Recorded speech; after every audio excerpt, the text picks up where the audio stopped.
introductions. So Kate's going to kick it off talking about spatial thinking.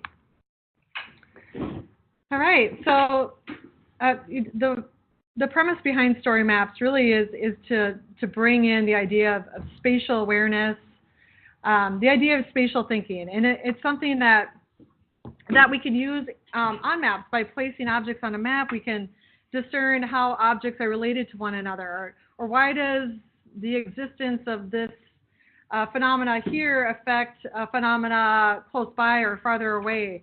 You know, it's this whole idea of how everything that I do may be related to other things that are related to me spatially, like our cognitive maps. You know, we all have a way of thinking about space, how we get to work, how we navigate around our house in the dark, how we rearrange furniture in a living room or assemble things on a bookshelf, or relating the map to the road ahead. You're thinking spatially, you're thinking about where you're at and how that relates to actual cartographic products that we use that actually allow us to measure spatial objects, whether it's quantitative or just looking for relationships among those objects.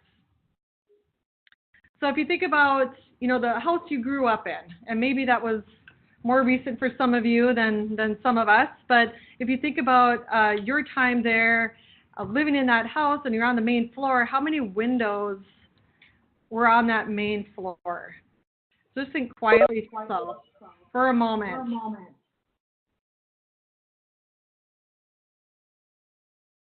And after you think you might have gotten that answer, you know, where did you start? You might have been inside the house or outside the house, maybe outside your bedroom door or the kitchen. And really, if you think about other people that lived in that house with you, your guardians, your siblings, other people, they might have a different perception of that space, because it's a unique thing in how we think about space. But there are so many things in life that aren't terribly unique. And we can use spatial thinking, maps, and geographic information systems to develop better skills to rationally think about how those objects are related to one another. For instance, how does water surface flow, how is that affected by the topography or the soil type or the land surface or land cover type? So we want to harness and develop these skills to rationally and often quantitatively examine those spatial relationships in our environment. And maps allow us to do that. The National Research Council put out a publication in 2006, and I just think it has a really great description of what spatial thinking is, and then how we can use the idea of spatial thinking in our classrooms and use it to teach different concepts of history, of anthropology, of criminology, and all these different topics. You know, everything has some kind of spatial context. And that part of that description, spatial thinking, uses the properties of space as a vehicle for structuring problems, for finding answers, and expressing solutions. And story maps help us to communicate those expressed solutions. So we may use a geographic information system to pull data in together because we know they relate to each other somehow, but how can we use those related variables to express a solution for positive future impacts? And I just love this quote from one of our U of M Masters in GIS. He's a Master's in Geographic Information Science student. He gave a presentation, and one thing he said is that he's learning how to leverage spatial thinking and use spatial thinking to leverage and tackle real-world problems. So really, and then in that presentation, he went on to talk about a three-dimensional evaluation and work that he had done on the more recent Hawaiian volcanic eruptions. But just that whole idea and how do those things relate in space, and then once I can understand that, I could bring it in to a map or into a GIS and try to understand it more succinctly. As I was putting these slides together, I ran into some research, and if there's any K-12 educators out there, maybe this is something you're already aware of, but I hadn't really thought of spatial thinking in this light before, that early teaching of spatial thinking leads to or strengthens learning in STEM skills. like this simple example of estimating values along a line. So mathematical skills can be enhanced if we start teaching kids at a younger age to be more aware of their space, or to start thinking spatially about, you know, bigger things too, not just mathematical expressions, but bigger things around them. So I thought that was really interesting, and maybe some of you have had some experience with this. It'd be interesting to talk to some of you about that. So in a map, or when we think about things spatially, or in a geographic information system, we pile or layer those variables on top of one another, bring them together so we can understand how one impacts the other.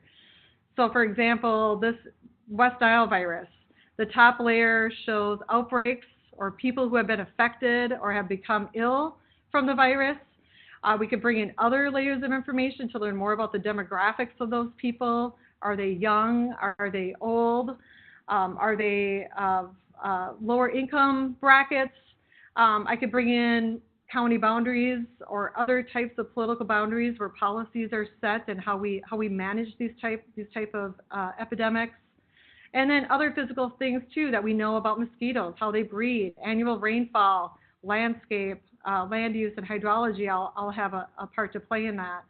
So all of this together allows us to really think spatially about the impacts of West Nile virus and what is impacting it. And now how do we take that information to understand those impacts? Once we do that, we end up with information that we can then share in a story map.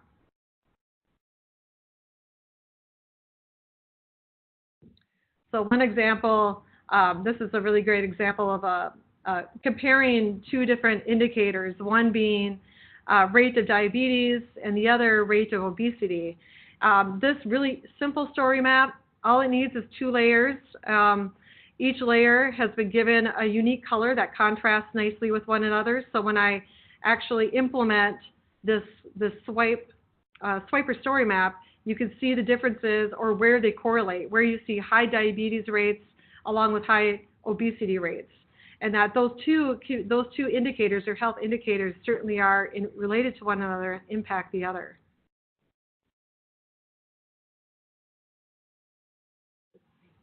All right, so Shana back again. We're going to talk a little bit about the concept of geo-inquiry and really how, when we infuse spatial thinking into curriculum, what is it that we want students to do? We want them, like Coleman said earlier on, we really want to start solving real world problems and asking questions and solving problems.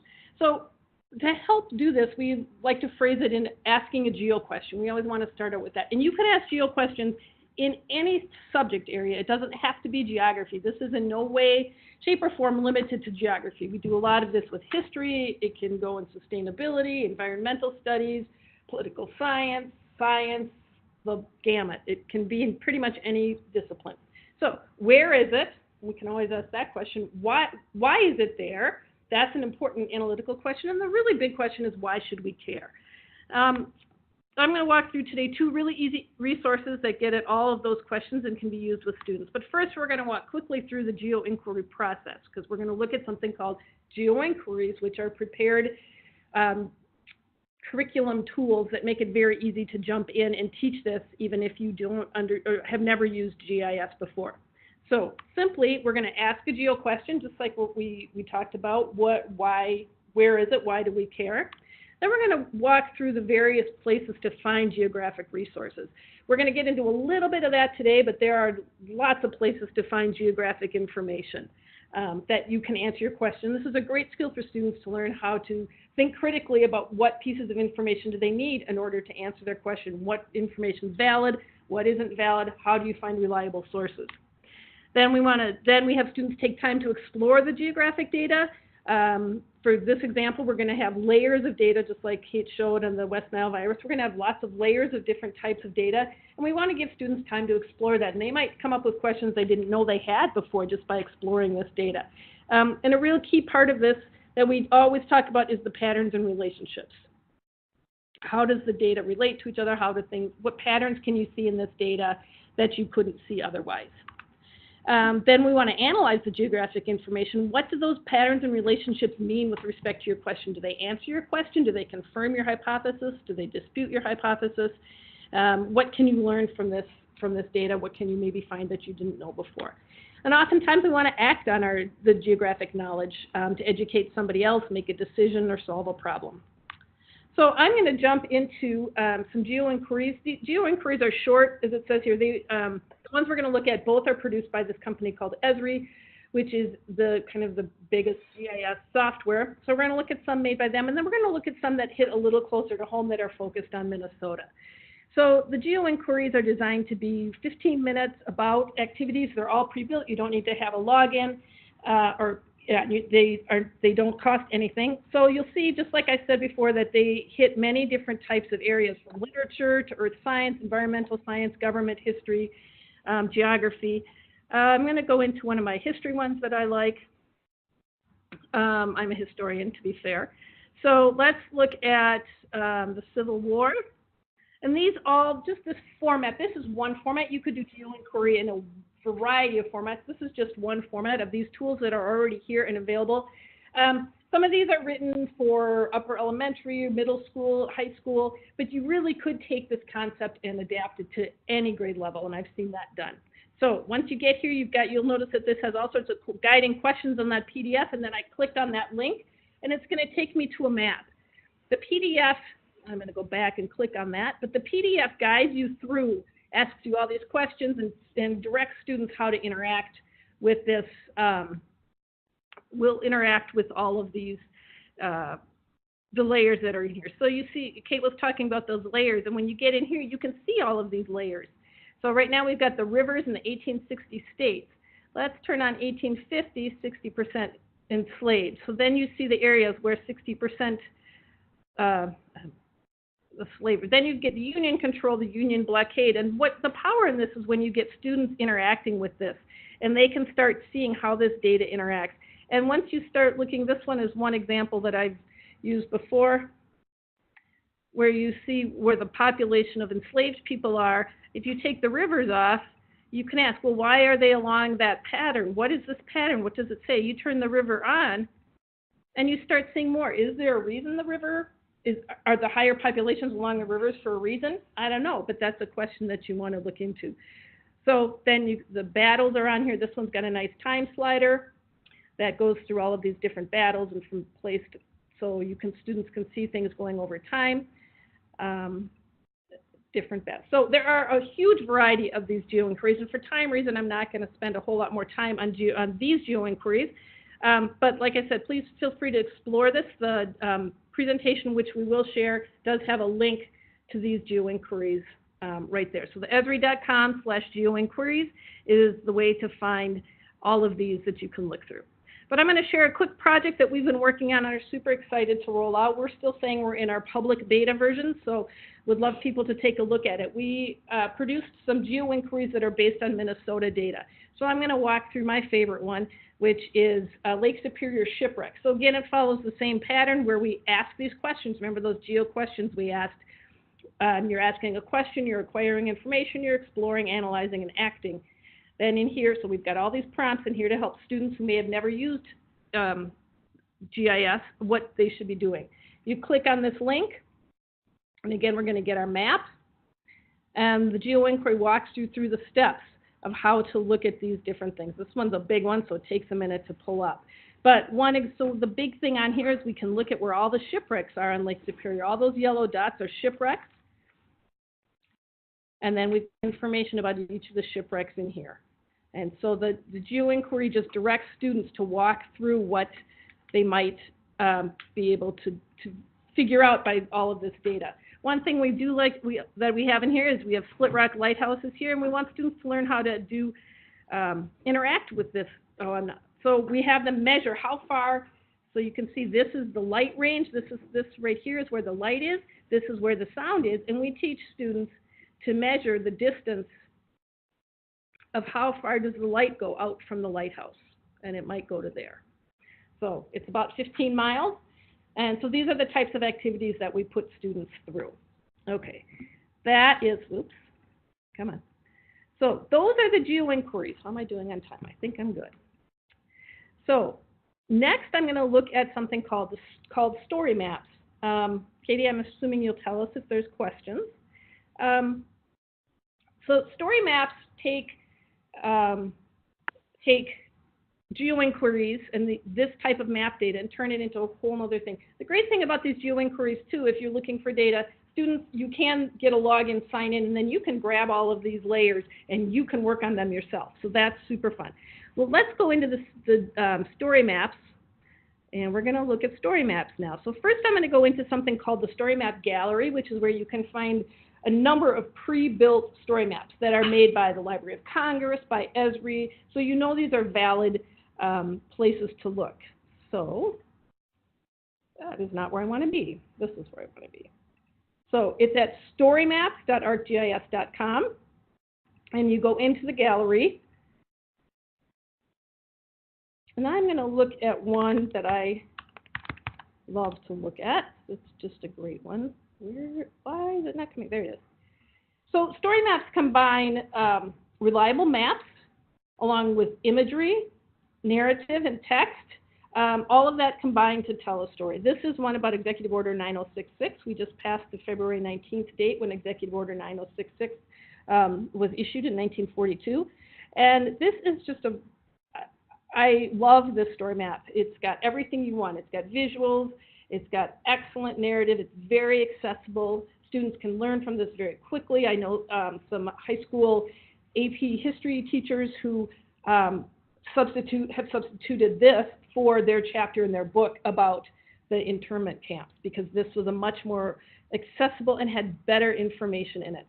Then we have the maps. Of course, we want maps in here. So we can see where the people of Japanese descent lived in 1940. And as you go through, it's doing all of this work with maps and data that you can use to, this is where you're exploring, you're asking your question, you're getting your data, and in here is where you're exploring. Story maps are a little different in that the maps, sometimes, these aren't, but some maps aren't as interactive as the ones we were looking at in the geo-inquiries, but they certainly do give a lot of great information. So here you can see where the assembly centers were and where people moved from where they were. I just want to get to this one map. And then where people went from Los Angeles, where were the Japanese Americans who lived in Los Angeles, where did they end up in the camp? So this is just one good example. There are just a plethora of great ones. I want to show some that were made at the University of Minnesota that you can do to see about redlining in the Twin Cities. And how much data has gone into this and work has gone into this to help understand what redlining is, what impact the freeways had, why were freeways done put in different places, and how do these impact, both show our history, but how does it impact where we live today? And that's where all of this analysis comes in. I think I have about another minute or so. I want to talk a little bit about using these with students, and that's really where the power comes in, is once students can start doing this. So I'm going to look at, this is a site we just launched, and we'll talk about this in a little bit, that has gallery of student story maps. And these are all of these maps on here, and it's storymaps.umn.edu, and I'll have that link. This page has examples of story maps that were made by students. So which one should I open, Kate? We'll do this one. So this one, for example, was done by a history class last semester where they had to investigate primary source information and locate based on, it was a very difficult project. They had to read city directories in order to locate where various things were in Shanghai in 1920. And the challenge in this really was there weren't just maps in this book that mapped the maps to today. So they had to do a lot of work and critical thinking in deciding where to put these locations. And then the relationships and patterns that we talked about, they chose to map dance halls and police stations and prostitution to see if there was any relationship between where those things were.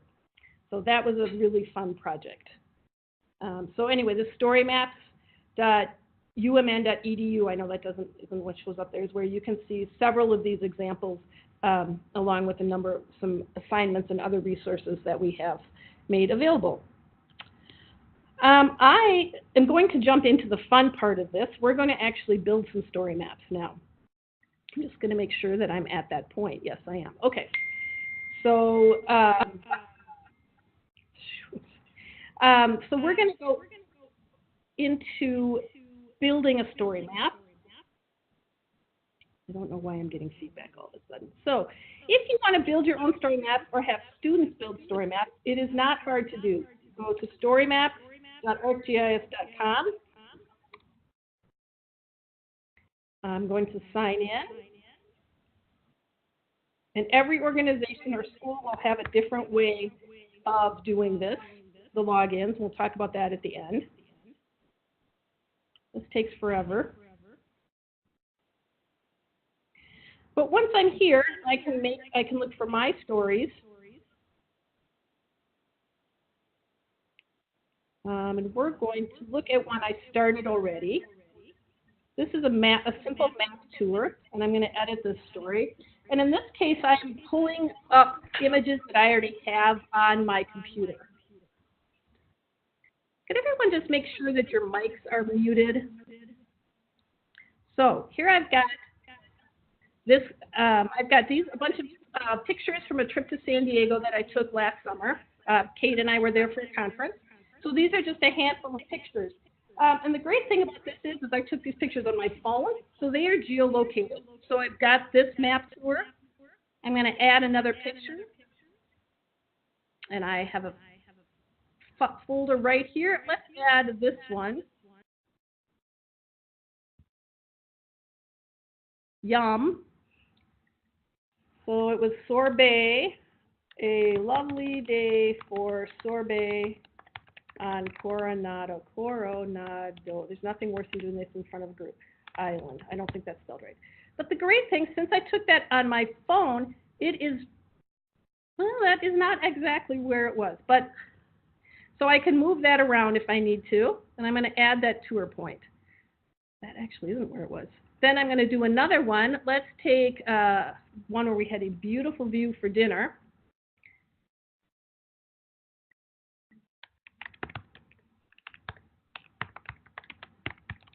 A beautiful view.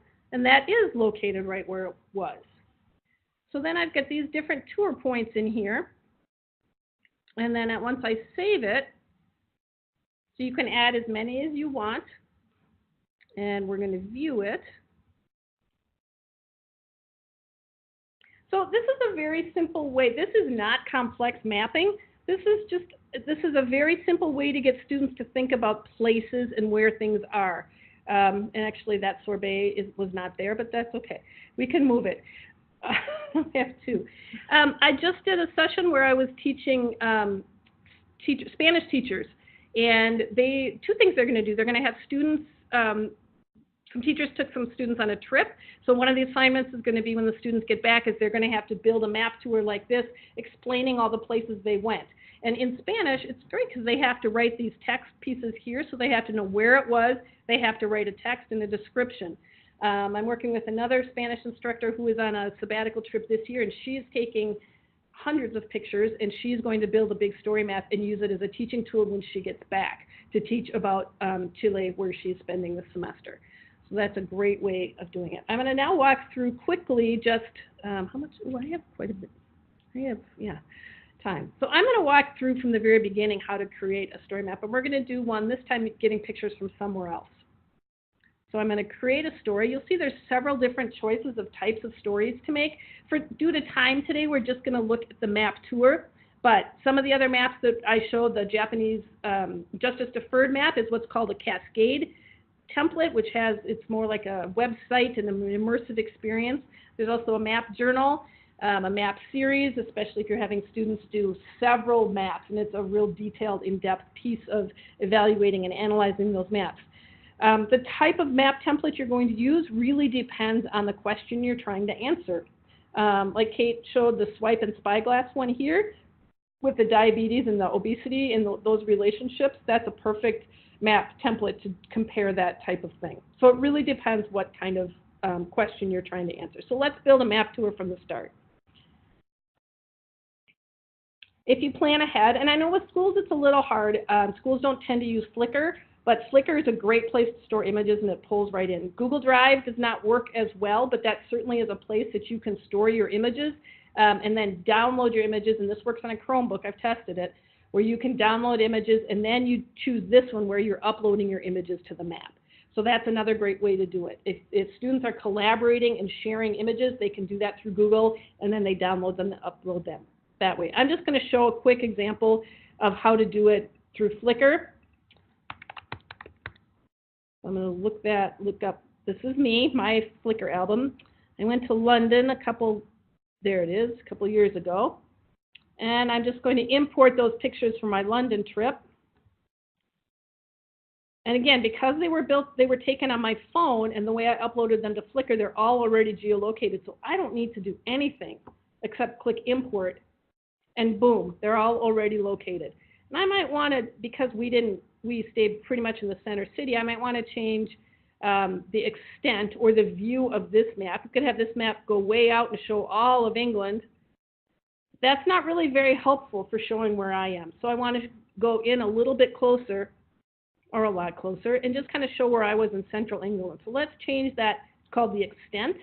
So I'm going to change that extent, and I'm going to use the map tour extent that I have right now, and it's going to change it to go right there. So now this map will automatically stay there. So what this looks like, Piccadilly, bright lights, and lots of people. Okay. So again, all of these things you can go like this, and let's say I didn't like where this one was located. I could move it. Maybe I really think this in Harrods isn't over on this side of the river, but we could pretend that it is. So you can just pick it up and move it around if it didn't come in the right spot. You can change the colors. So maybe restaurants would be blue, art museums would be red, so you can make choices that way about what it would be. And so with students, you could have students create a tour where they either had used pictures of their own. You can also start a tour where, if I do another map tour, where students have to find images that they are finding images using images that are online. So in this case, I'm going to start a new tour. I'm going to add an image of so these are images I've pulled together. And this, again, when you're doing this for an assignment, the planning is most of the work. The building is easy. It's the planning and organizing of information that's most of the work. So then there's a picture URL and another URL. And I'm going to say this is Kaufman Union. We're going to do a little tour of the university. East Bank. And I'm going to search for this image. Is not geolocated because it's an image I took off the internet.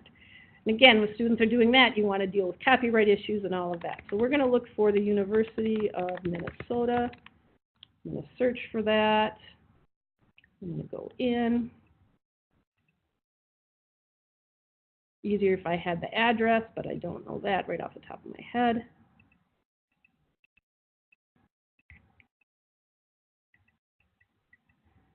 Okay, once we get there, we know, actually, that's pretty good. We're just going to drop it there. That's not exact. Nobody call me on it, okay? So we're going to add that tour point there. And again, I might want to change the extent here. I'm going to draw a new, oh dear, that didn't. Okay, well, you know what I mean. All right, so that's the basics of making a map tour. I'm going to turn it over to Kate now, who's going to walk through some more complex and interesting ways of making maps. And we might need to deal with some login issues here, so it might be just a quick switch.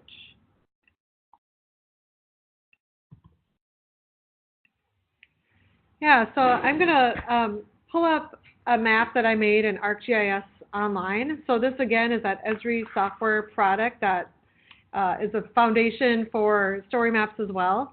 And what Shana had just shown you, you could go directly to the Story Maps website, and you can take your pictures that are geolocated or not, and it automatically builds a map for you and creates those points, which is great. A really easy way to get students engaged with those spatial ideas and bringing items into a map. And it's so fun to collect images in a map like a map tour. It's really a fun thing to do, and I know my kids really like to do that.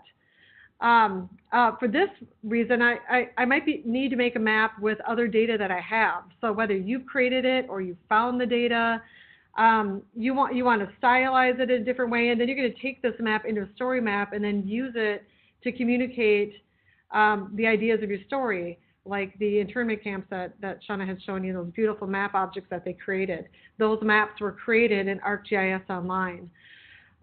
So here I've got a map. So I'll just show you kind of like how the process goes. I'll pull data in. I've already done that here. I've stylized the data. From here, I'll save the map, and then I can build out a story map from this collection of layers that I have in this map. So the topic of this story map is petroleum brownfields near elementary schools in Minneapolis. So we have a few data layers that I've added. I've got a boundary of city of Minneapolis, a nice crisp boundary. I've got population demographic information by census block on the age group 5 to 14.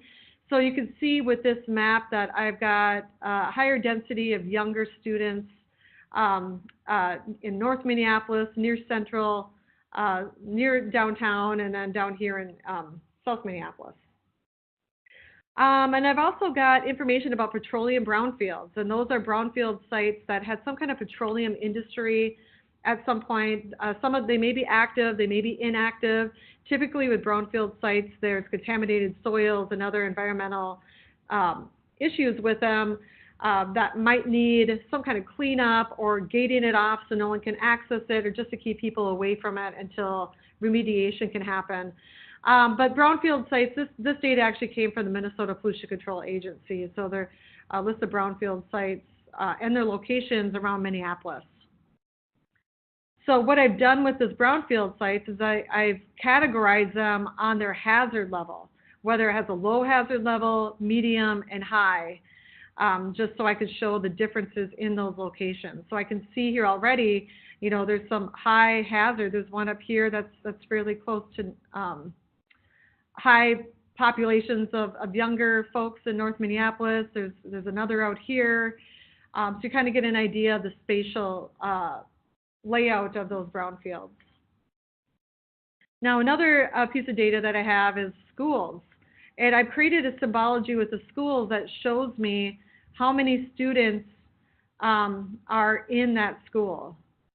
So here's a makeup of that. So for this school, there's 1,140 students total.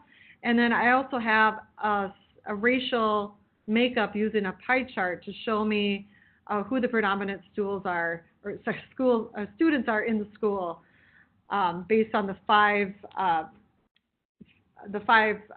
racial data sets that I have. So this is all really interesting information, and so the idea behind this was to determine, well, how many students or how close are students to these brownfield sites when they go to school.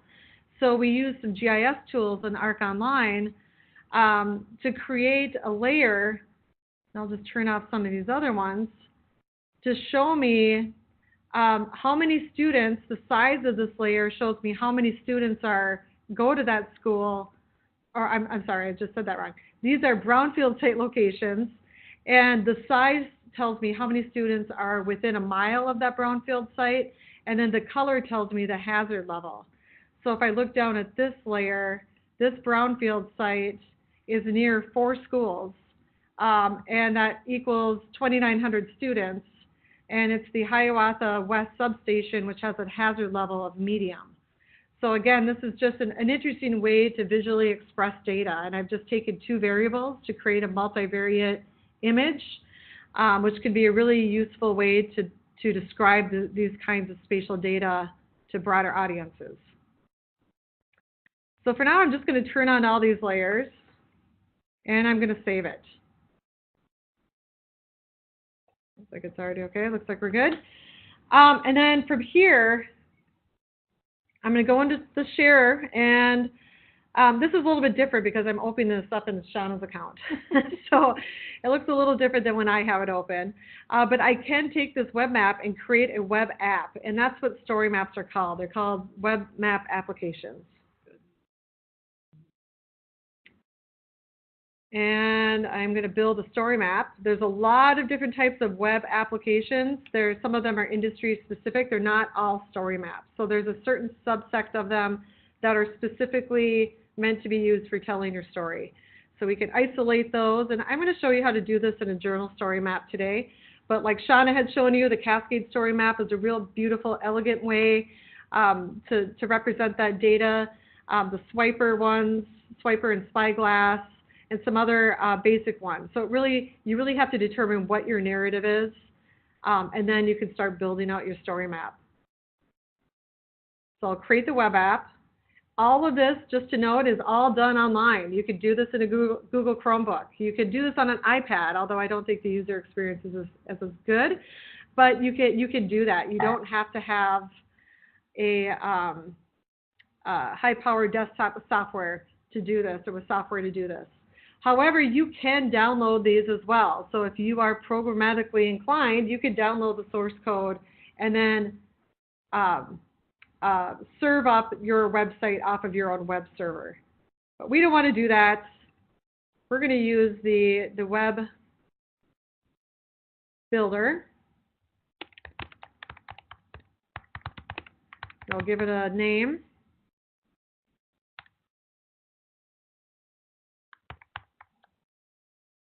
Sorry, I'm not a Mac user, and delete just doesn't mean the same thing. Okay.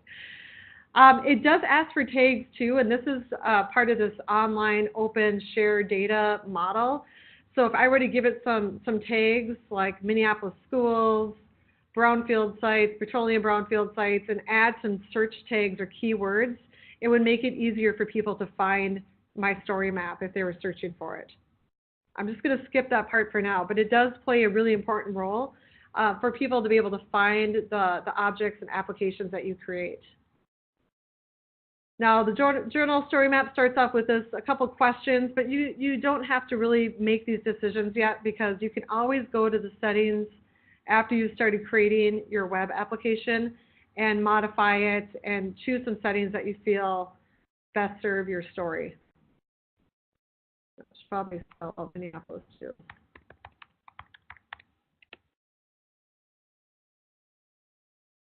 Now, this particular builder, they're all a little bit different, but this one gives you information for the main stage content, where your interactive maps go. You can put videos, web pages, other story maps. You can embed other story maps.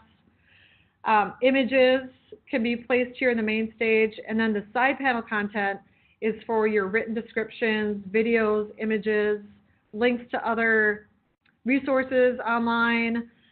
So that's the difference between those two sections. So when I first build out the first section, it will ask me, what do I want that first section to be? And oftentimes you'll choose an image. I don't really have a good brownfield site image as an example right now. So I'm not going to add one right now, but you could link to one on a web page. Again, like Shana mentioned earlier, make sure that you have rights to that image, or maybe look for open images that you could use, or maybe it's your own image that you're hosting. Again, Flickr is here. You could have a Flickr album. Whenever possible, always upload your images, because it stores it with your web application. If you have links, you're probably okay with Flickr, but if you have a link to an image from a website that you don't have control of, someone might take it down. It's something called link rot. So you don't want that to happen. If you you always want to upload it if you can. But I'm just going to do the map for now. I can search for other maps that I've created. I could actually create a new map right now, or I'll just choose the one that I've just shown you. I'll add an overview map so we can see where it is in the greater scheme of things, and a legend. And then always add alternative text to describe this map. So a map of schools in Minneapolis and petroleum brownfield sites. I'm going to shorten this for the sake of time.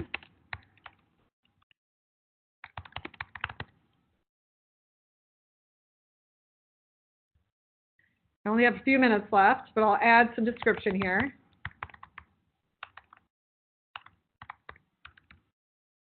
I can spell description. Sorry, this is not good. Okay, we'll just leave that. All right, so now I've got my first section with all of my data, way too much data. So what I'm going to do is I'm talking about brownfield sites. So I'm going to go back in and edit this section that I've just started. And now I've got my main stage and side panel are tabbed, so I can go to whichever section I need to modify. And my first one is going to be those petroleum brownfield sites.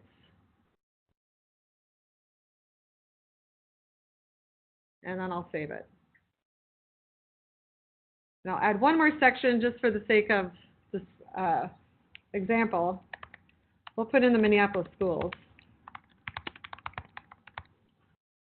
And I'm going to use the same map, but this time I want to configure the content again and turn off brownfield sites. And this time I'll turn on Minneapolis schools.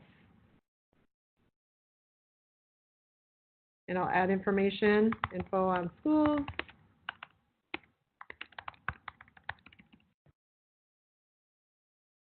Saving, because it does not save automatically.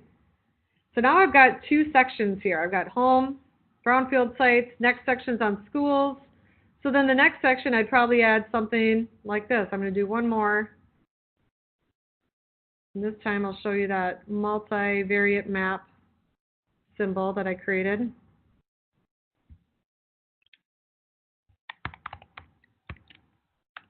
Brownfields near schools.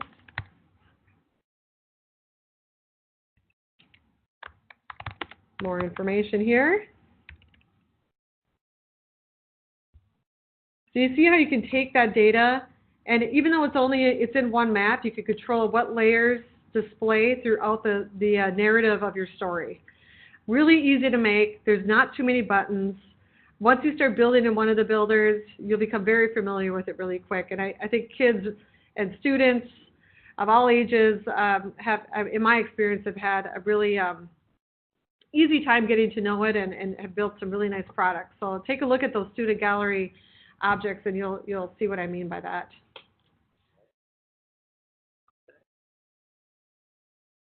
So that was a real whirlwind and journal story mapping, but just so you know what the possibilities are. And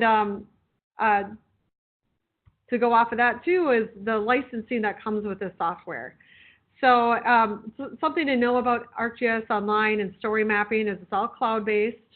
It's really easy to add, store, and visualize spatial data. There is the analysis component too, if you ever get into that aspect of spatial thinking and awareness and analysis.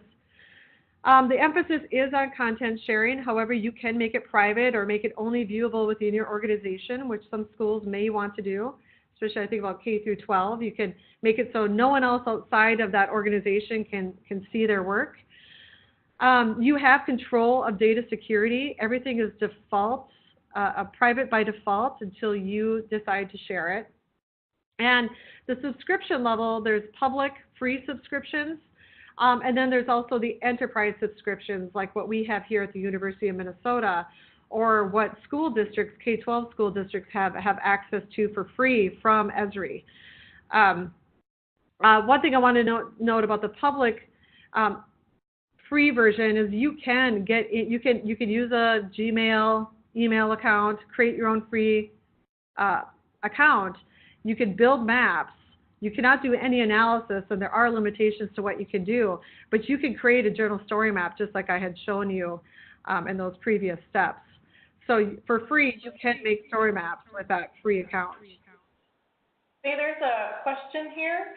A few screens back, there was an embed option. Does that mean it could be embedded into an LMS? So you could certainly embed a story map into an LMS. Absolutely. It's a little more complex to embed ArcGIS Online, so that doesn't work as well, but you absolutely could embed a story map into there. About a GeoInquiry, that's a good question. I will look into that. It's really good.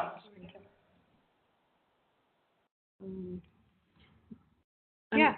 K-12 institutions have free access to ArcGIS Online. If you're University of Minnesota or Minnesota State Colleges, you're included in our big account. So. Yeah, so if you are a K-12, you just need you need to find someone to manage your license, but it is free globally. Any K-12 school district globally can have this software for free. So then you can implement those. Geo inquiries are free anyway. You don't need that for what Shana had shown you. But for building out some of the story maps and building the maps, it's a really great resource, and there's a lot of institutions that have it, so it'd be worth asking. And you can kind of see what the breakdown of what the subscription account is. You know, for a private firm using ArcGIS Online, you'd spend about $2,500 a year for 5 users. So they have higher ed and K-12 licensing agreements that are a really good deal for education institutions. We have a list of resources here.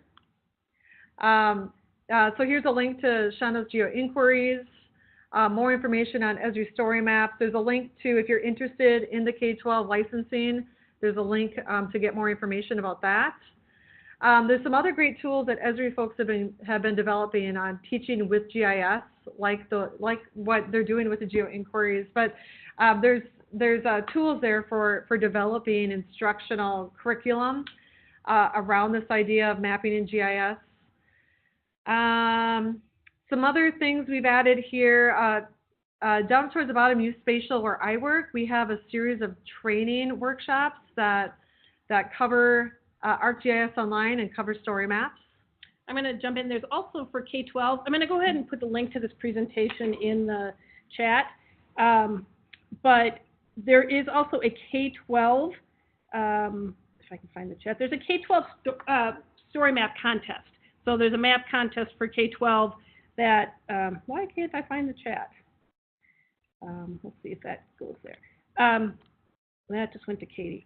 So there is a contest that K-12 students, it's kind of like History Day, but they can make story maps and enter them into this contest and win a trip to San Diego or win $100.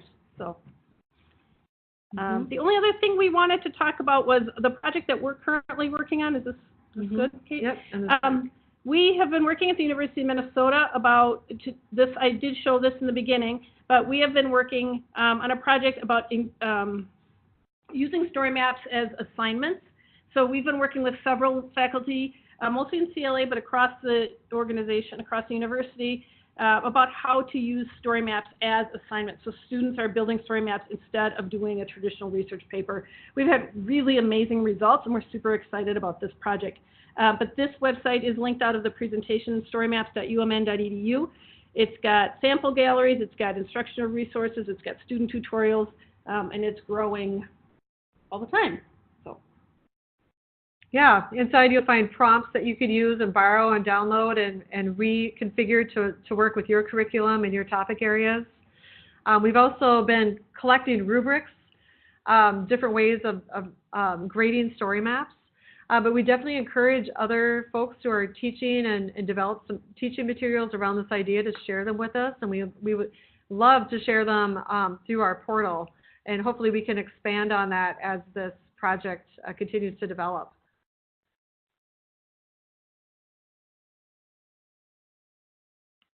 We've also got, let's see here, I'm going to move this. List of student resources that we're developing too. So if you're just starting with story maps or web maps, there's some good tips and tricks and tools and things that we're developing and things that come from Esri that are really good resources for how to do the things that you want to do with the maps and the story maps. I think that's what we had, and thank you for joining us. We're happy to answer any questions. I did put a link to the chat in here, or to the presentation. I will make sure our contact information is there, but happy to answer any questions if anyone has anything going forward. Thanks for joining us today. Yeah, thank you.